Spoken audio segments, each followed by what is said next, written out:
Et hello tout le monde, j'espère que vous allez bien. Effectivement, ça fait longtemps que l'on ne s'est pas vu. Et me voilà de retour avec une nouvelle série de vidéos. Je vous propose une audite par semaine. D'ailleurs, si tu veux que ton site passe dans cette série de vidéos, n'hésite pas à me le dire en commentaire. Pour ce premier épisode, je te propose Avril Cosmétiques. Désolé les garçons, je pense que vous ne connaissez pas cette marque, mais ce n'est pas grave car le SEO n'a pas de genre. Pour vous donner un petit peu de contexte, Avril Cosmétiques c'est une marque française dans le maquillage et tout ce qui est les soins, avec une promesse d'avoir des produits accessibles. Sa stratégie, c'est combiner les prix bas, des produits écologiques et une forte présence digitale grâce aux réseaux sociaux et à son site internet. Tout ça en réduisant les coûts de promotion et d'emballage pour se concentrer sur la qualité produit. Cette marque a de nombreux magasins physiques mais aussi un site internet. Aujourd'hui, nous allons justement nous concentrer dessus. Tout d'abord, pour ceux qui ne me connaissent pas, moi c'est Margot et je travaille dans les SEO depuis plus de 6 ans. J'ai accompagné plus d'une dizaine de clients à se développer sur internet, augmenter leur visibilité et leur clientèle. Et aujourd'hui, je vous propose une nouvelle série de vidéos où j'analyse un site par semaine. Soit des grandes marques, que ça soit de marques d'influenceurs, que ça soit ton site, en tout cas, tout va passer dans cette série. Donc aujourd'hui, on commence bien évidemment avec Avril Cosmétiques. Son site ressemble à ceci. Donc là, on voit mon écran. Donc on peut voir qu'il y a des couleurs assez neutres. On peut voir aussi qu'il y a peu d'effets visuels. Il n'y a pas forcément d'animation comme une vidéo qui tourne, une vidéo qui se lance ou bien une animation sur un bouton. Donc on peut voir qu'il est assez simple là-dessus. Pour ce qui est de l'expérience utilisateur, on va avoir un site avec un chargement rapide. Suite au fait qu'il n'y ait pas forcément d'animation, ils ont certes des images, certes leur police d'écriture, etc. Mais ça va. Rien n'est vraiment présent pour, en tout cas, alourdir les pages. Pour ce qui est de la direction artistique, elle est aussi assez simple, avec des tons assez clairs, avec un espèce de bleu pastel. On voit aussi des couleurs un peu de violet, etc. Enfin, ça reste des couleurs pastel, dans les gris, blancs, enfin voilà, assez simple. Après, dans tous les cas, le choix des couleurs, le choix de la police d'écriture, ça revient à la marque, c'est à la marque de décider. Après, tout ce qui va être dans tous les cas, les couleurs choisies pour le site, que ça soit la police d'écriture, que ce soit le style d'image, enfin voilà, tout ça c'est propre à une marque, c'est propre à la DA qui elle a envie de se donner. Comme on dit, chacun ses goûts. Alors, on peut aussi vérifier sur la homepage qu'il est responsive. Responsive, c'est-à-dire que l'on a une bonne adaptation à la partie mobile, parce que tout site internet se lit sur un ordinateur, mais aussi sur un téléphone. Et plus en plus de nos jours, comme on est tout le temps sur nos téléphones, on a tendance à un petit peu délaisser l'ordinateur et vouloir chercher sur notre téléphone. Donc, il faut à tout prix que votre site puisse s'adapter. Pour ça, vous pouvez checker en faisant le clic droit et inspecter. Vous pourriez avoir un affichage type ordinateur. En tout cas, ça vous donne une idée de à quoi ça peut ressembler avec comment les boutons se superposent, comment les images rendent, le texte, etc. Donc on peut voir qu'il y a effectivement une bonne adaptation du site sur mobile. Il y a des petits ajustements d'alignement à faire, mais dans sa globalité, tout va bien. Donc la homepage, ça va. En tout ce qui est son ergonomie. Mais bon, ce qui nous intéresse désormais, c'est pas forcément l'emballage, mais c'est ce qu'il y a à l'intérieur. Nous allons aller plus loin. On va décortiquer ce site internet pour voir si en termes SEO, il est bon ou non. Voir son trafic, sur quoi il est positionné, qu'il a des backlinks, enfin voilà tous les termes SEO. Tout d'abord, on va revenir sur le site et la structure du site en fonction de son univers. Donc comme on l'a dit, Avril Cosmétiques, d'où le nom. En plus, c'est une marque de cosmétiques. L'objectif, ça va être d'aller chercher des requêtes qui sont importantes à son univers. Donc qu'est-ce que j'entends par là? Ça va être cosmétiques bio, ça va être produits cosmétiques, ça va être maquillage bio et on peut voir en plus que tous ces termes, toutes ces requêtes ont un volume intéressant. Bon, ont des difficultés très importantes, 60% par exemple, c'est énorme, mais en même temps ça va être le mot principal de son champ sémantique, donc forcément c'est celui qui est le plus compliqué à avoir, hein.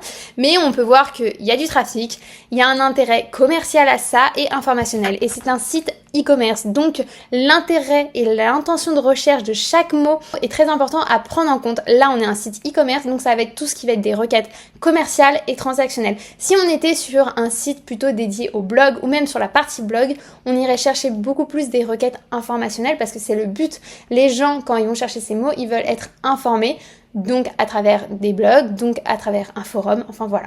On va aller voir justement si la homepage, les pages de collection et les pages produits ont été réfléchies en fonction de la sémantique et des intérêts de recherche. Donc, si on part sur la homepage, une page c'est un mot-clé, une page a un objectif. La homepage, elle est un petit peu, on va dire, sort un petit peu du lot dans le sens où déjà c'est la page la plus forte parce que c'est celle qui est rattachée directement au nom de domaine et c'est aussi celle qui doit montrer votre image de marque, vos produits, votre valeur et en même temps séduire les gens pour aller plus loin. Donc elle a beaucoup d'enjeux. Donc en termes d'SEO, c'est pas celle où on va mettre tous les efforts, on va dire rédactionnels avec un contenu bien travaillé, mais il va falloir respecter quelques règles. Et ces règles, ça va être à travers le H1 et les CTA, parce que les encres utilisées dans les CTA sont très importantes. Donc c'est ça qu'on va aller voir un petit peu sur cette homepage. Est-ce qu'elle répond à tous ces critères? Là, on peut voir qu'il y a un « je prends soin de ma peau ». Je prends soin de ma peau, on pourrait un petit peu aller plus loin. On va dire que ce H1 pour moi n'est pas très pertinent. Je découvre effectivement le CTA classique. Là, on a les produits, donc ça c'est bien, les nouveautés, etc. On peut naviguer, jouer sur d'autres termes. La boutique Avril, ok, le nom de marque, ok. Donc là, on est bien, j'y vais, bon. Moins c'est mieux, bon pareil, je vous dirais que sur en tout cas l'animation avec les images et les petits textes, ça pourrait être réfléchi différemment. Après je pense que c'est les messages que la marque a voulu faire passer, mais tout ce qui est les CTA, le je découvre qui est répété 3 fois, ça fait un petit peu beaucoup. Et pareil sur les titres, on pourrait aller plus précis sur les intentions, que ça soit par exemple moins c'est mieux, bah c'est l'aspect écologique, donc pourquoi pas parler du côté bio, écolo, enfin voilà, aller plus loin dans ces termes. Après je vois que en bas il y a un petit texte sur les cosmétiques bio chez Avril, ça c'est super, avec leurs produits, leurs mots-clés, donc ça c'est top, notre sélection, etc. Bon voilà. Ça reste, bon il y a des petits défauts, après ça reste une bonne homepage dans le sens où les infos importantes, que ça soit les sélections, les nouveautés, le paiement, comment les appeler, etc. Donc bon, il y a quand même pas mal d'éléments. Maintenant, allons voir une page de collection pour savoir si elle aussi répond aux critères. Par exemple, là on a maquillage dans le menu, allez on va sur ongles, vernis, on va voir ce que ça donne. Donc on a tous leurs produits, c'est très bien. On a un petit texte en bas sur le vernis naturel, ça c'est top pour expliquer leurs produits qui en plus, vernis naturel, vernis, ça va être un mot très recherché. Vernis naturel, on voit la spécialité d'Avril, donc c'est hyper important de jouer là-dessus, donc ça c'est top. Donc là on voit qu'il y a des CTA au-dessus pour catégoriser les produits, que ça soit les vernis, les pierres ponces, le dissolvant, coupe-ongles, etc. Ça c'est une bonne chose de faire des collections bien précises dans une collection principale. Par contre, ce qui est dommage, c'est que quand on clique, on voit que c'est une nouvelle page. Dissolvant certifié, ils auraient pu jouer avec des facettes et juste comme ça, on reste dans la même collection. Bon, c'est un petit défaut, mais ça va. Après, c'est un choix à prendre parce que comme ça leur a permis d'expliquer leur dissolvant avec des textes en dessous. À voir s'ils ne l'ont pas mis dans les pages produits parce que si ils ont aussi développé leur principe de dissolvant doux, etc., leur composition naturelle, s'ils l'ont déjà mis dans la page produit, ça risque de faire du duplicate. Donc, allons vérifier ça. Tout va bien. Les pages produits sont très simples, très vides, malheureusement. Donc, on a droit à tout ce qui est description, utilisation, précaution d'emploi, composition, avis client, ok. Mais en termes de produit, de concept du produit, c'est un peu pauvre. Est-ce que c'est parce qu'ils l'ont mis avant? Je pense que oui. Allons voir une autre page produit pour savoir si c'est que ce cas de figure ou pas. Donc là, on est retourné sur la page de collection vernis. Que vernis à ongles, on a la même chose. Ah, effectivement. Donc, pour ce qui est... les pages produits, elles ne sont pas du tout optimisées. Par exemple, on va dans les yeux. Si je vais sur un autre produit... On va avoir plus d'informations. Donc, mascara allongement. D'accord. Là, on est sur une couleur, il me semble, violette. Effectivement, donc on a toutes les informations pareilles, utilisation, composition. Malheureusement, on a l'effet et tout, d'accord, mais la teinte, c'est ouf. Effectivement, c'est bleu marine, donc là on est sur du bleu. Mascara allongement, je vous avoue, c'est bien d'avoir une pastille avec écrit la couleur, etc. Ils ont tous une page produit, que ça soit le mascara marron, marine, prune, c'est bien de mettre mascara allongement marron, surtout que mascara allongement, c'est un terme, on va regarder ça tout de suite, hein.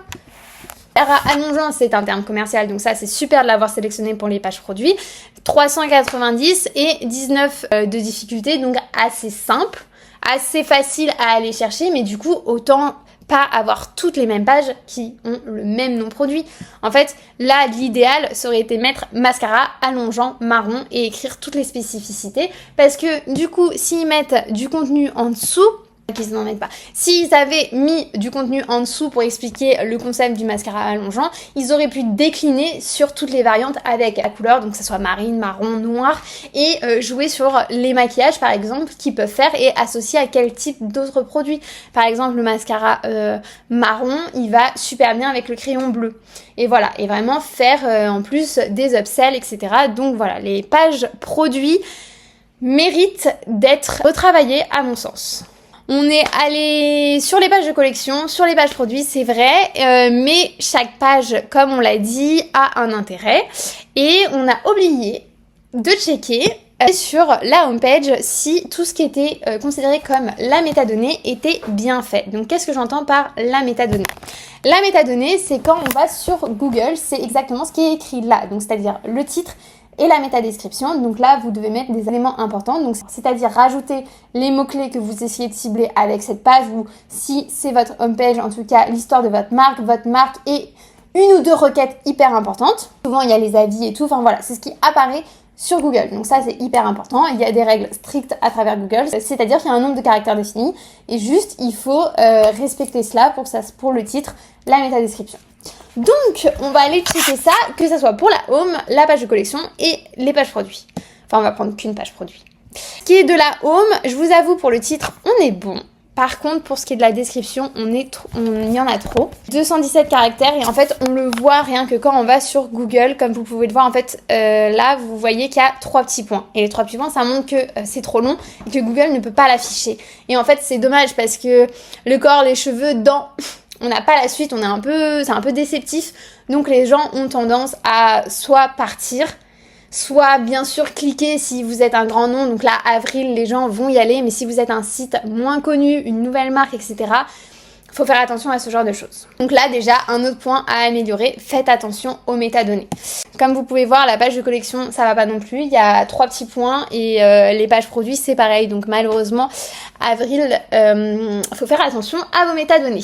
Donc ça, c'est un point à corriger. Je sais que souvent, en plus, sur les sites de e-commerce comme ça, quand ça n'a pas été fait au début, pendant que les pages sont créées et qu'il faut repasser derrière, ça peut prendre une journée de boulot parce que il va y en avoir des pages pour toutes les références produits et tout, donc toutes les pages de collection, les pages produits, les articles de blog s'il y en a, enfin quand il faut repasser sur tout par rapport aux métadonnées, ça peut prendre un certain temps et nous faire voir double parce que entre une métadonnée pour un mascara allongeant marron, une métadonnée pour un mascara allongeant rouge, au bout d'un moment, on voit double. Alors là, on peut voir qu'il y a des petits défauts directs qu'on aperçoit, que ça soit à travers la structure ou en tout cas le champ lexical utilisé. Maintenant, on va aller beaucoup plus en profondeur, c'est-à-dire le trafic d'Avril Cosmetics et à combien il représente, sur quoi il rank, enfin voilà, tous les petits secrets SEO d'Avril Cosmetics. Voilà, on peut voir qu'ils ont énormément de trafic, donc ils sont à 215 000 et plus de trafic organique et 3800 et plus de mots-clés. Donc effectivement, c'est un gros site. C'est un gros site, on peut voir qu'il y a une chute. Bon, après, est-ce que c'est pas suite à une certaine mise à jour ? Peut-être de Google, mais voilà, on voit que ils ont énormément de mots-clés, ils ont tout ce qui est bio, ongles, parfumerie, mascara, donc exactement toutes leurs requêtes. On peut voir qu'il y a énormément de requêtes commerciales, donc on peut voir en tout cas à avril qu'il y a une très très bonne évolution. À mon avis, il y a quelqu'un qui travaille dans le SEO qui a dû apparaître vers 2023 et qui a continué son travail sur 2025 parce que là on peut voir qu'il y a un très bon travail qui a été fait.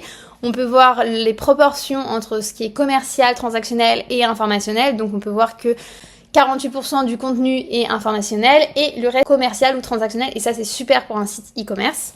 Surtout un site e-commerce qui a ce type de concept, c'est-à-dire un peu révolutionnaire dans son domaine, parce que tout ce qui est le maquillage bio, vegan, fabriqué en France, il y a forcément des choses à dire, des choses à raconter, et d'où cette partie informationnelle hyper importante pour tout ce qui peut être considéré comme le storytelling.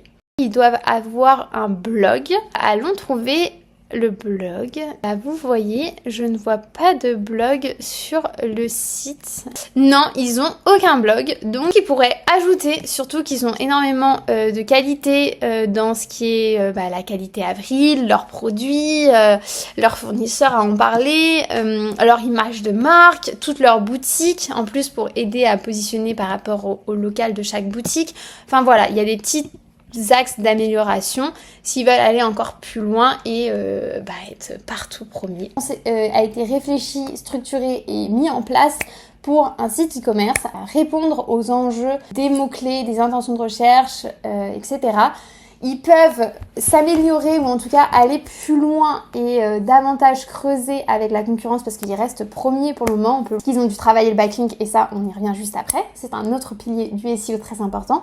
Mais en tout cas, pour la partie structure, contenu, on pourrait aller plus loin avec tout ce qui pourrait être des blogs et des blogs sur la marque employeur, l'histoire de la marque. Ils travaillent énormément autour de leurs réseaux, ils ont une forte présence digitale, donc c'est dommage de pas davantage la faire avec une partie blog. Donc là, j'étais sur SEMrush pour l'étude de la structure, les mots-clés, l'intention de recherche de chaque mot-clé, etc., le trafic, la concurrence. Bon, là, on a un peu cette donnée avec SEMrush ou Ahref, en tout chacun son école. Mais ça revient au même si j'avoue en ce moment SEMrush m'embête un petit peu avec cette mise à jour, moins fiable qu'avant. Pour tout ce qui va être la partie on va dire backlink, là on va utiliser Majestic. Donc à travers Majestic, on peut voir comment gravite Avril Cosmétiques. Hello! Désolée pour cette petite coupure, la caméra n'avait plus de batterie, mais c'est pas grave, nous sommes le lendemain et c'est parti pour la suite de cette audit. Et là, nous parlions des backlinks. Donc, dans les backlinks, il faut faire attention au Trust Flow et Citation Flow. Le Trust Flow, c'est vraiment la confiance, d'où la traduction, j'ai envie de vous dire. Alors que le Citation Flow, c'est vraiment un score, c'est même plus qu'un volume, c'est vraiment cette notion de tous les autres sites qui parlent de toi.